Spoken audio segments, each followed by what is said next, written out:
Good day, good morning to all of you. My name is Alexis Prokopiev. I'm Director of Governance and Democratic Innovation at Make.org, and I'm absolutely happy to welcome you at this discussion and this panel today, continuing the discussion, of course, about AI, ethics, democracy, but also geopolitics. I will start with a quote. Democracy is under attack. The rise in information manipulation and disinformation is dividing our societies. It's not only eroding trust in the truth, but also in democracy itself. It was said by the President of the European Commission, Ursula von der Leyen, in her State of the Union speech just 1 month ago.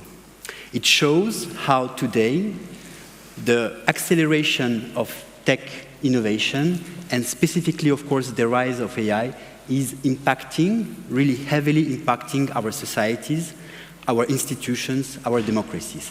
Of course, we know that, and we saw it during recent elections, for example, in Poland, AI can represent a risk for our societies, for elections, and for democracy. But it could also be an opportunity in the geopolitical situation that we are currently in, but also for the institutions, for the connection with the society, and for the democratic resilience that we absolutely need. And it was also recently announced by the European Commission in several initiatives. We are happy to have today with us absolutely amazing speakers that I will introduce, starting with Despina Spanou, Principal Advisor for Cybersecurity Coordination at the European Commission. Despina, you coordinated Commission's Vice President EU Security Union work, and you covered a lot of aspects from counterterrorism and organized crime, and also cybersecurity and hybrid threats. So we are really happy to have you today with us and to discuss these absolutely urgent matters for European Union, but also for the world. Axel Dauchez, President and co-founder of the civic tech Make.org, and also, of course, co-founder of the Worldwide Alliance for AI and Democracy.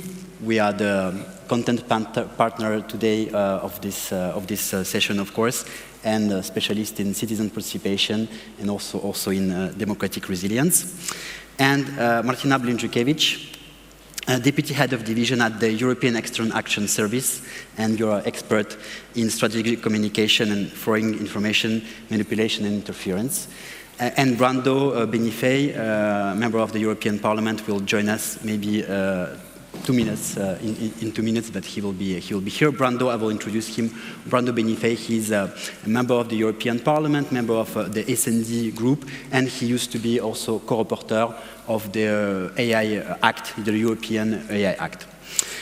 Maybe my first question will go to you, Despina, about actually the risks that represent AI for cybersecurity, and about the answers that we also need to coordinate on the European Union, but specifically maybe how you saw in the recent years, maybe in the recent 2 years with the rise of generative AI, how you saw the impact on cybersecurity of this new particular technology. Thank you very much. Good afternoon, everyone. I mean, security and AI are intrinsically connected. We will be talking, I'm sure, in this panel about the unique European regulation, the AI Act, and one should not forget that the AI Act is about reducing the risks of AI. The problem with the risks is that the worst risks are the ones we do not know about. So I think this is where we are in terra incognita right now, not only in Europe, but in the world. And we see a very interesting situation evolving. We heard a lot for years, a lot of talk about the threat of AI being used by malicious actors. I think we have not yet seen the full potential of that, which is a good thing. The European Cybersecurity Agency, NISA, has placed AI in the top threats until 2030. And I think in the next 5 years, we will see an evolution. And it will be exponential. But we still do not have incredible incidents because of AI. We know that 80% of ransomware that happens today depends on AI models. So hackers who seek ransomware, recent example, the airports in Europe, including the one where I flew from, where I had to have a manual check-in still this week. So this kind of ransomware attacks, number one type of attack still in the world, ransomware, 80% of them are carried out through AI. Very recently, Anthropic reported itself that they discovered how their own system, Claude, was being used to autonomously decide on data to be taken to carry out a large-scale extortion attack. They discovered it themselves. So this shows that there is a use. And we can certainly say that today there is a lag between the malicious use of AI and the good use of AI. And I think that we will talk about the opportunities a bit later. So the problem we have today is that we have regulation as to how accountable companies must be, how accurate they must be with the use. We cannot regulate the malicious actors. We cannot regulate the hackers. We cannot regulate malicious actors that come to trouble our democracy, our stability. They function in sandboxes, and their only instrument that is necessary is their creativity. So the risk we have is that while they're being creative and they're developing the ways to attack without us even being aware, we do not accelerate ourselves the use of good AI. I think that's where the risk is, that the malicious actors will find the means they always did. But the risk we have is that by prolonging the talk, and you will allow me to say that on, is the AI Act a good thing? Should we postpone it? Should we change it? We are postponing the opportunity for us to gather and seek the good use and to re-equilibrate this lag. And I think if we do that, the tilt can change towards resilience. And Brando in here, he will tell you more about the AI. I was listening. Sorry. Thank you. Thank you, Despina. Welcome, Brando. Sorry, directly you arrive, and my question will be for you. So we were discussing also about the Ursula von der Leyen's State of the Union speech, and you used to be the co-rapporteur of the AI Act, of course, in the European Parliament.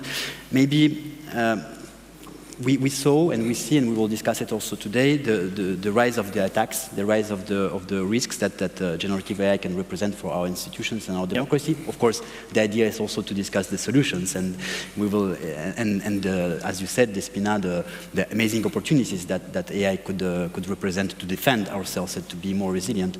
But my question to you, Brando, do you think that today the European legislation is ready for the acceleration of the AI innovation, or we still need to go further? Well, the question is difficult in the sense that we are now in a moment when different actors from inside and outside the European Union are pushing, in fact, to go backwards in terms of what we achieved with our idea of a horizontal AI regulation. In fact, I think that in the next months it will be very important not to get it wrong on the simplification effort, because this is what concretely is going to happen. The Commission is preparing to propose simplification.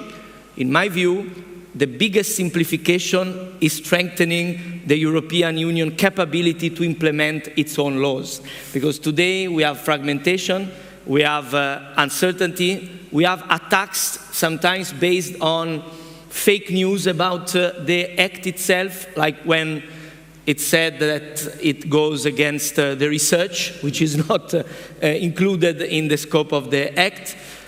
So I think instead that we need to implement, to come to your point, implement what we approved. In fact, I give you an example. We were not only the first ones to have an AI Act in this form. A few days ago, I was speaking with the Pan-African Parliament, and I speak very often with different parliaments and governments all over the world. There is a lot of interest to actually adopt partially or in full what we are doing. But we are confronted with the reality of enormous forces, both public and private, that are saying that we should not have any rules. And in fact, the last endeavor that we have reached was to agree on a code of practice for the most powerful models, and the implementation of this code of practice, following that is fully followed by the developers of big models that are the ones behind the generative AI that is today an issue also for our democracy, as it's used for disinformation, for criminal activities, for distorting our democratic space. The fact that we have put rules to actually consider the risks for democracy as something that has to be put into the consideration when we look at the risk mitigation techniques, this to be really implemented needs a strong effort at a central level of the Commission, the support of the political class, and enough powers. Because how can the AI office of the European Commission be able to check if these rules are applied by the enormous companies and the also sovereign powers that are not in favor of our rules that, put it very simply, they are, for example, pushing for preventing the most powerful AI to easily generate pedopornographic material, to support criminal activities, to support and push for criminal acts or suicidal behaviors. We read about that everywhere. And we do not want that to be left to the goodwill of the companies. We think there must be solid and real guardrails. But for this to happen, from the paper of the law to the implementation, we need political support and we need strong implementation institutions. I think this is our challenge today. Thank you, Brando. You both, Brando and Despina, you both mentioned internal and external actors, of course, that are working, private actors, you mentioned them, also non-private actors. Martyna, maybe a question for you about the external actors. Today, and the risks, and then we will also discuss about solutions, of course. Today, how do you monitor, and what are you monitoring today about these external actors? Of course, private, but maybe only not private. Some countries that we know, some regimes are using newest technologies, of course, social media, but of course, more and more AI and generative AI, to attack, of course, and to spread misinformation in Europe during elections. We mentioned, of course, the elections in Poland. Of course, we saw it, some attacks during the elections in Germany. Maybe, what are you seeing now in the last year from these external actors? Thank you, Alexis, and good afternoon, everyone. Yes, I will focus on foreign information manipulation and interference. This is what I have been countering for a few years now within the European External Action Service. And if I were to answer your question, Alexis, in one sentence, I would say thanks to the AI, everything is more. So foreign information manipulation as well as disinformation, it's not a new phenomenon at all.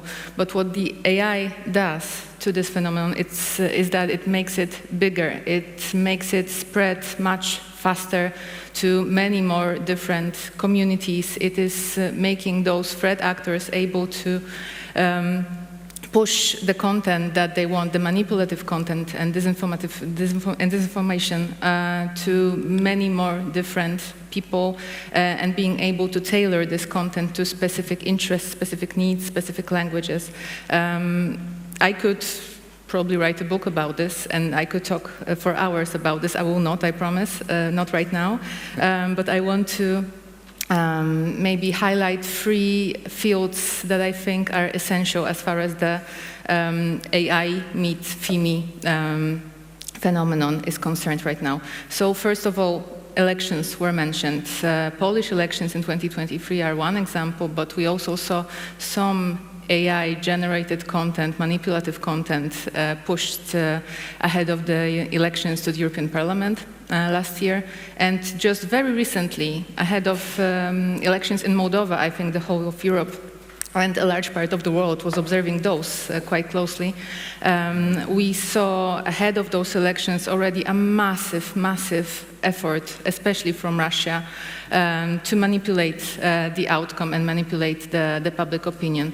And of course, this is not new, especially when we talk about Russia trying to manipulate Moldovan audience.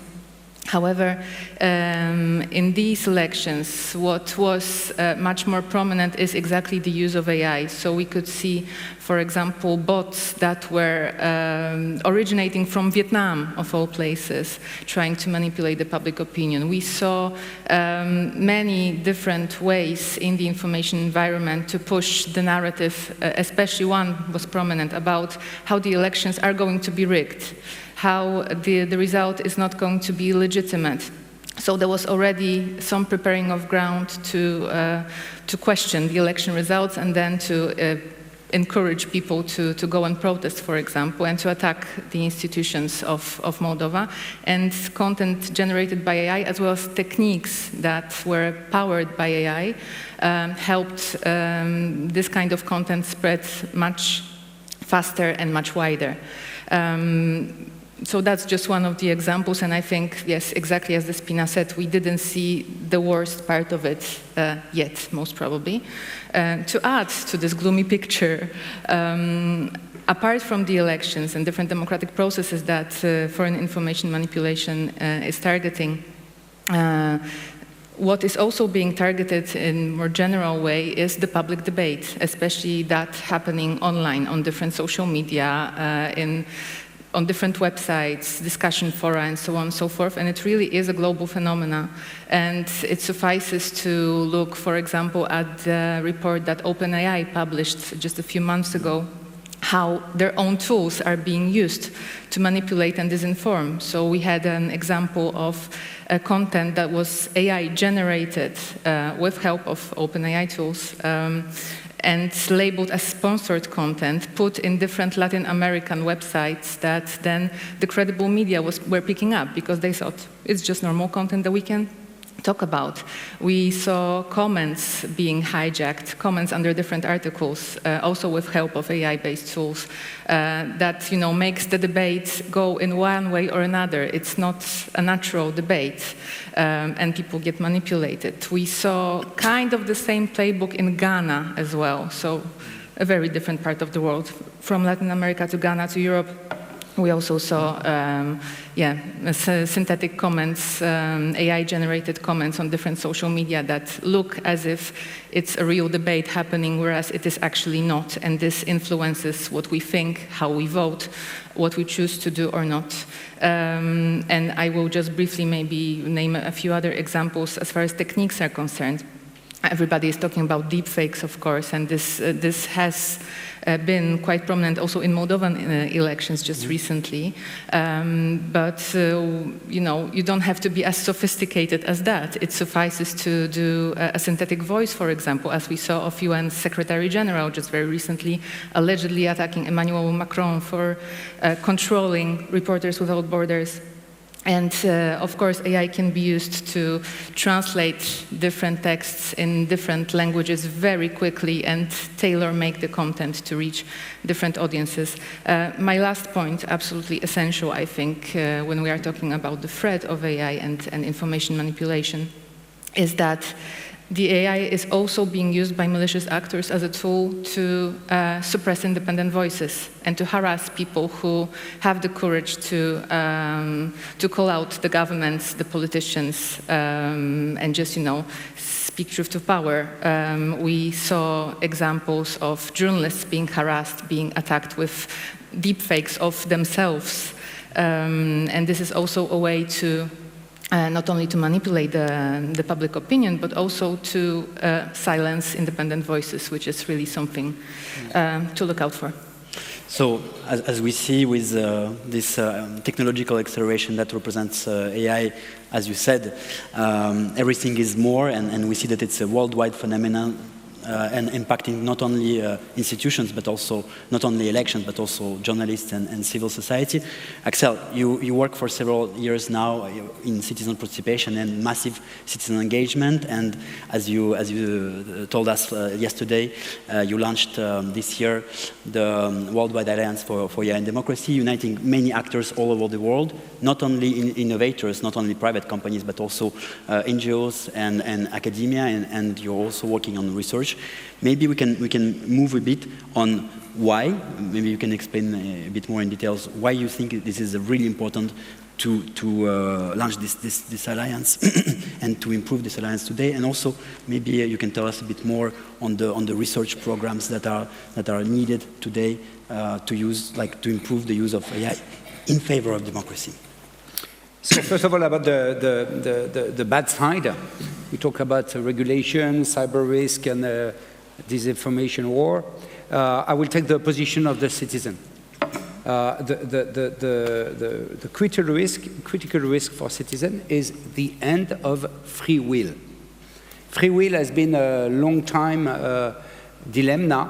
Religiously speaking, the question whether you decide or it's God deciding for you. Philosophically speaking, in this place, about finally what your own power in your decision regarding your context, regarding your predisposition, regarding your biology. And in the last 200 centuries, disinformation campaign already existed, you know. And in Russia, for the last century, we show a lot of example of this. So why AI is changing this paradigm? Because I do believe that for the past 20 years, the level of uncertainty regarding the free will has changed of brackets.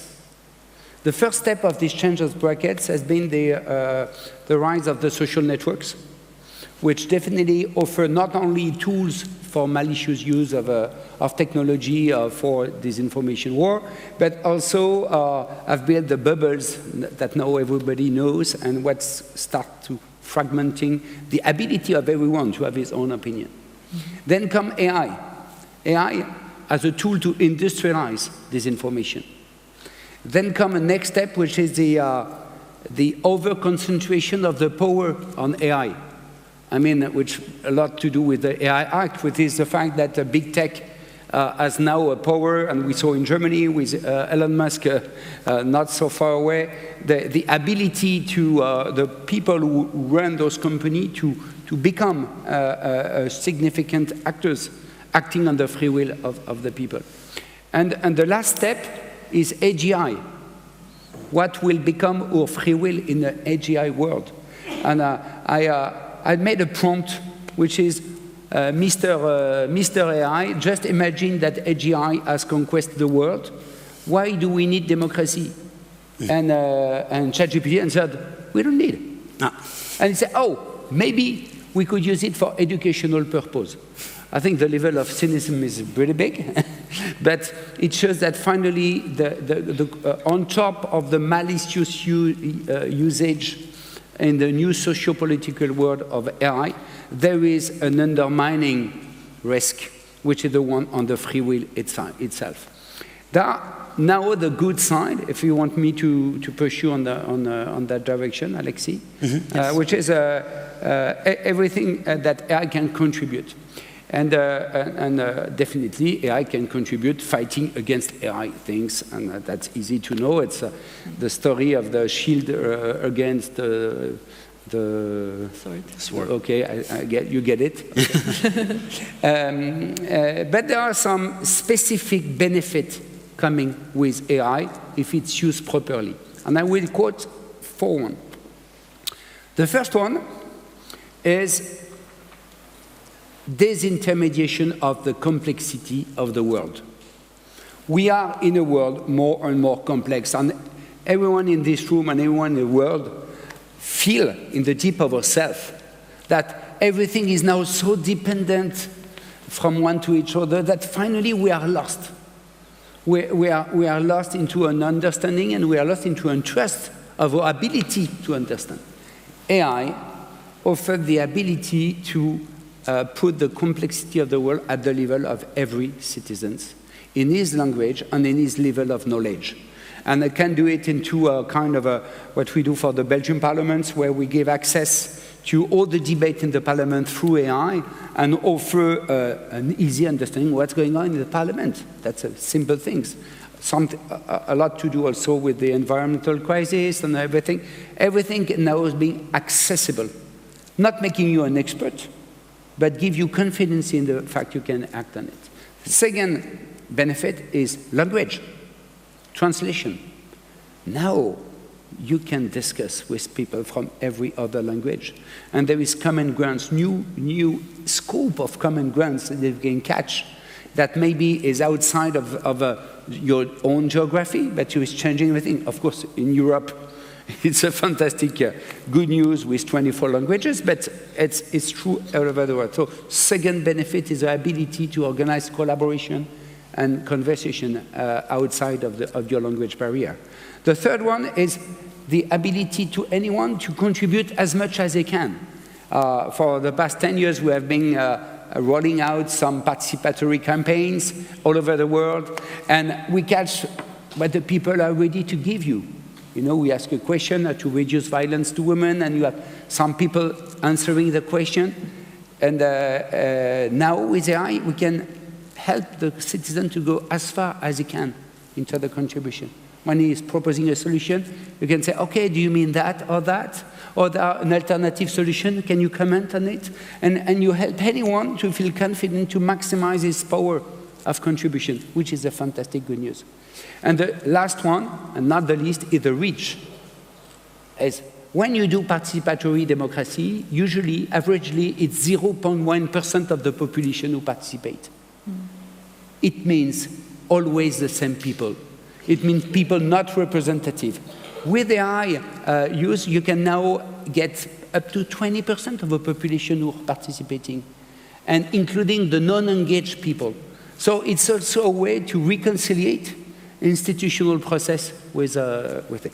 I'm guessing that we are doing it with a good use of AI.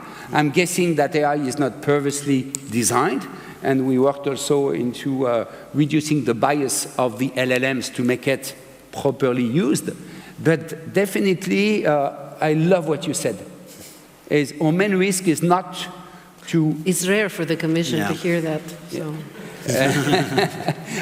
I can say it again if you want, but the main risk you have is not to innovate for the good use of AI as much as the bad people are innovating for the bad use of AI. Absolutely, and this is my question to Despina Spanou, following on that. So I think we all agree that this is the main risk.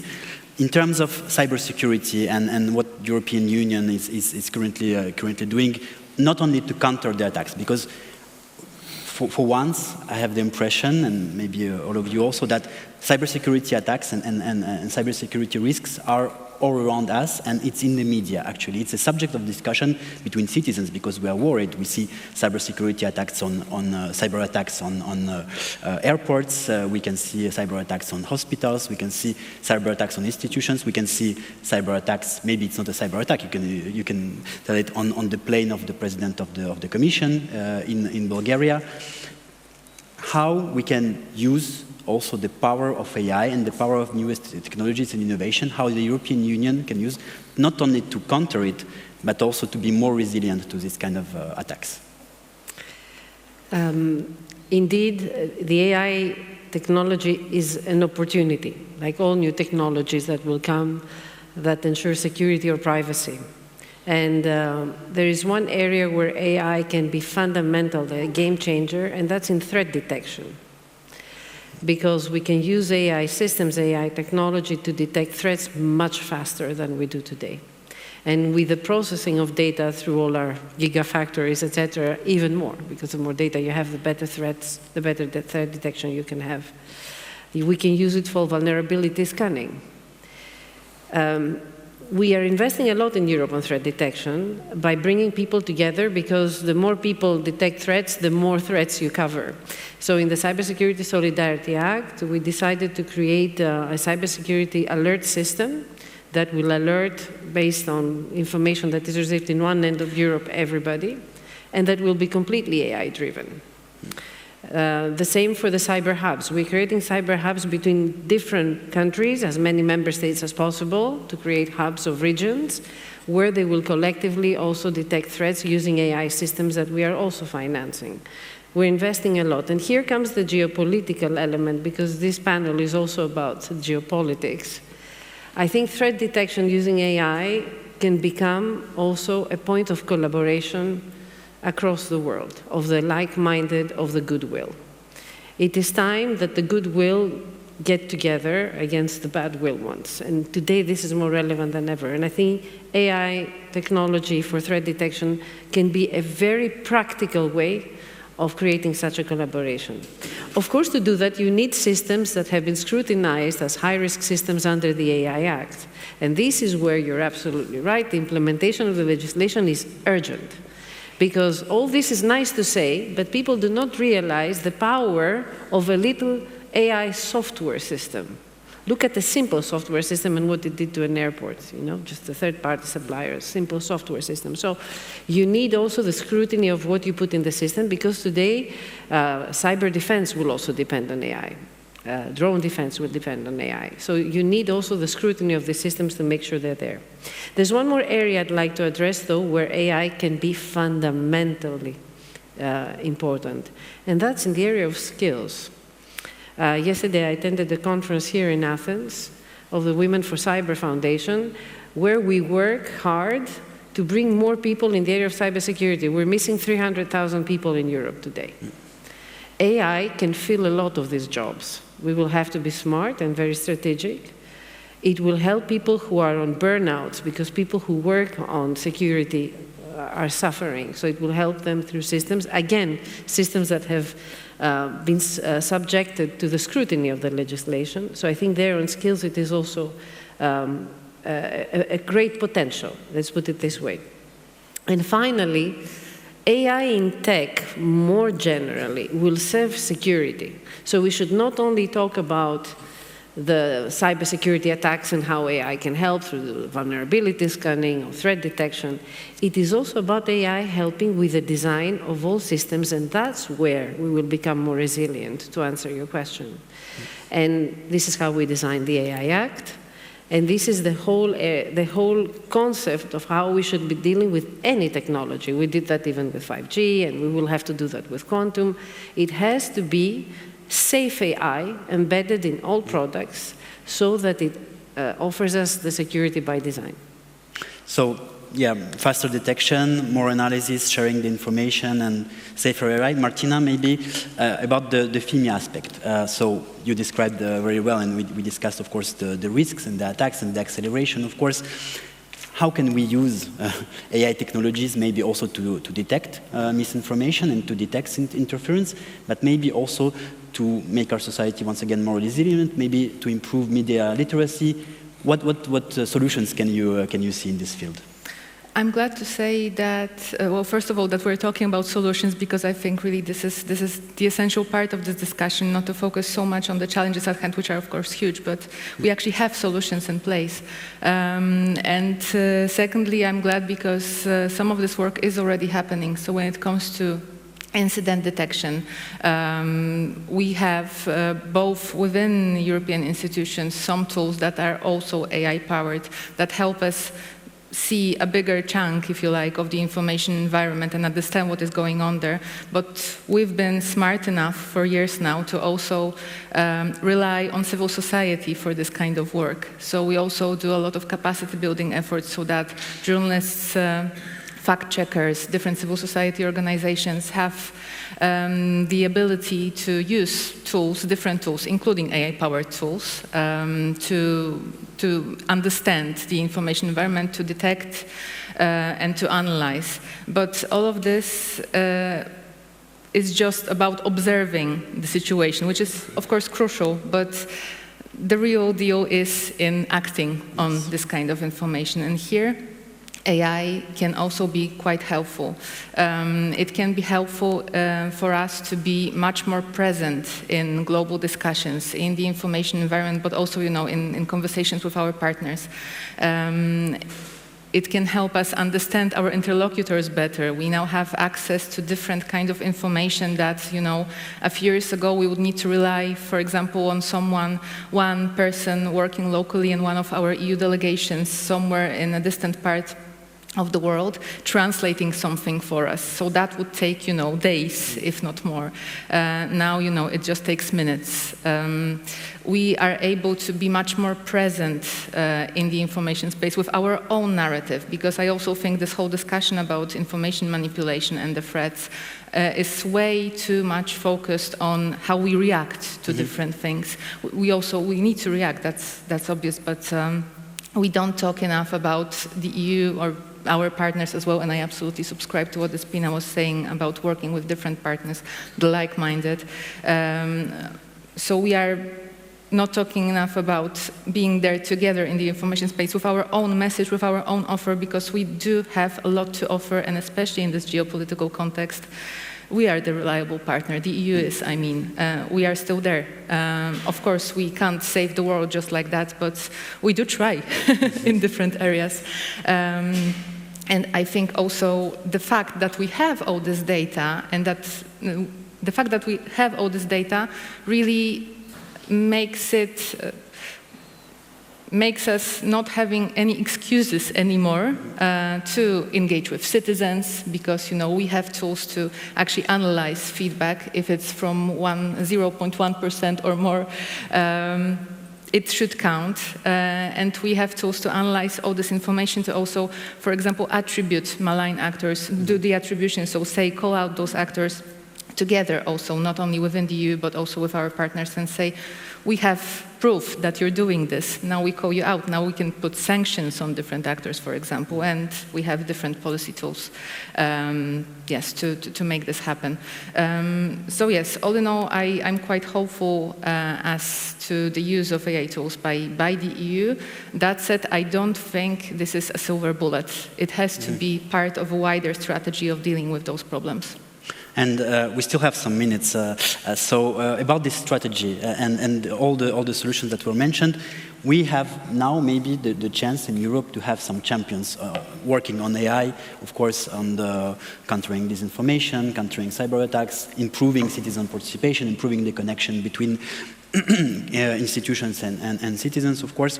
Brando, in today's world, in the geopolitical context, of course, you work a lot on the US, of course, and you know that China also is working a lot on AI.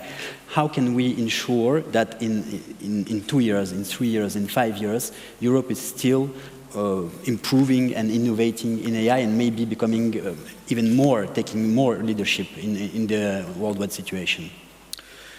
Well, as you said, I am working a lot in this mandate on this relation with the US as chair of this delegation for relations with the US of the European Parliament. And I have to say that the AI comes very often because the technological cooperation in the transatlantic sphere is a difficult in this moment but very important topic, and we must engage so that we can find solutions to strengthen the competitiveness of Europe on this topic, but not renouncing to our values.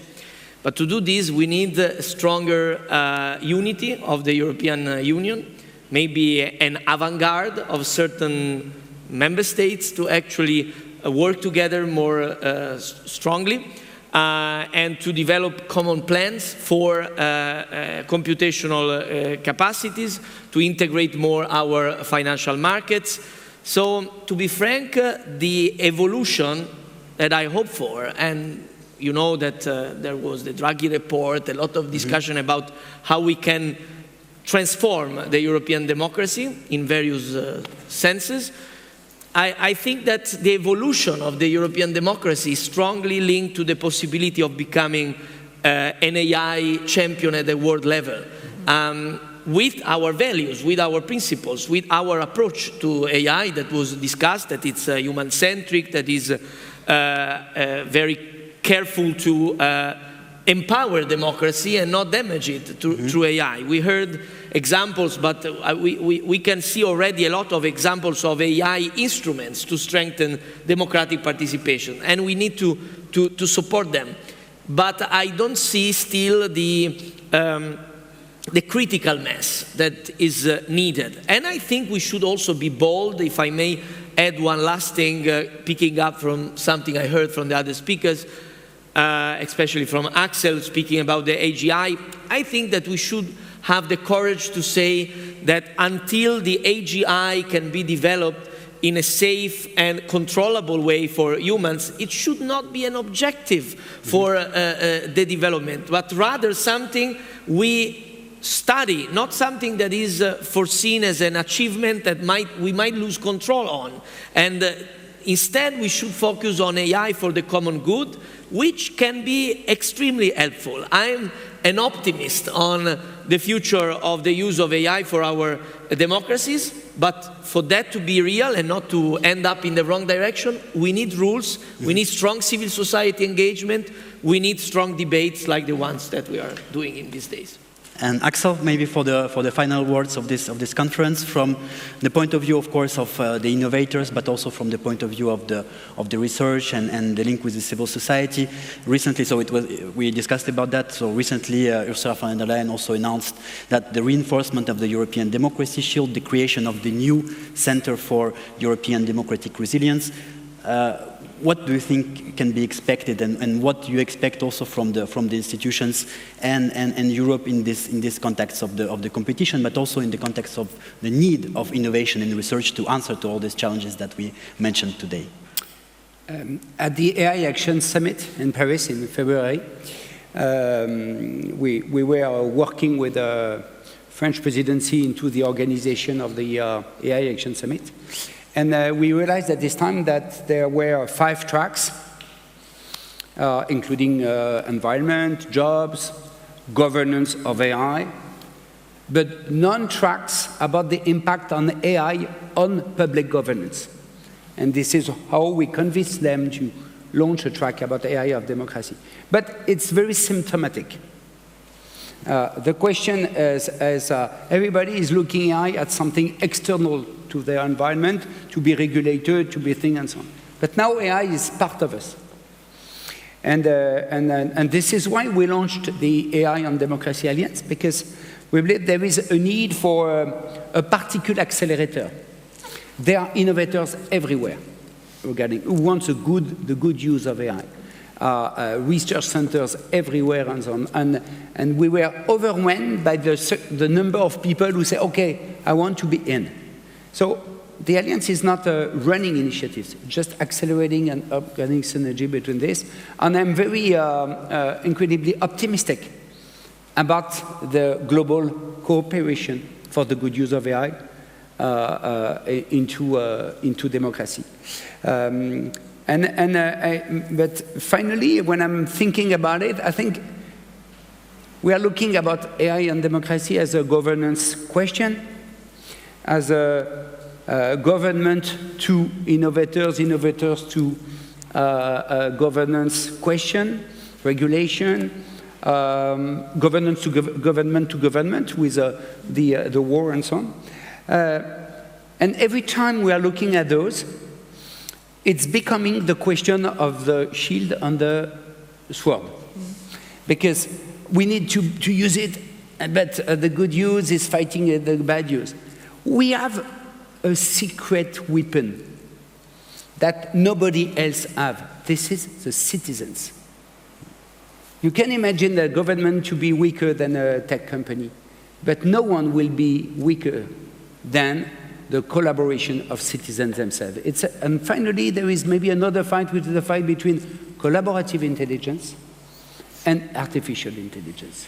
And so there is no question the AI, the harnessing of AI to strengthen democracy in the area of the geopolitical upheaval, it's a question about how to make every citizen engaged, empowered in this new world. And if we do so, then it's not a question of race. It's a question of concept. And the collaboration of citizens will always be, at least for many years before the arrival of AGI, will always be stronger than any government and than any tech company in the world. So I think if there is something we can all work together, it's increasing the empowerment of citizens. Thank you, Axel. Thank you all. Thank you to all the speakers. Very good. Thank you. Thank you.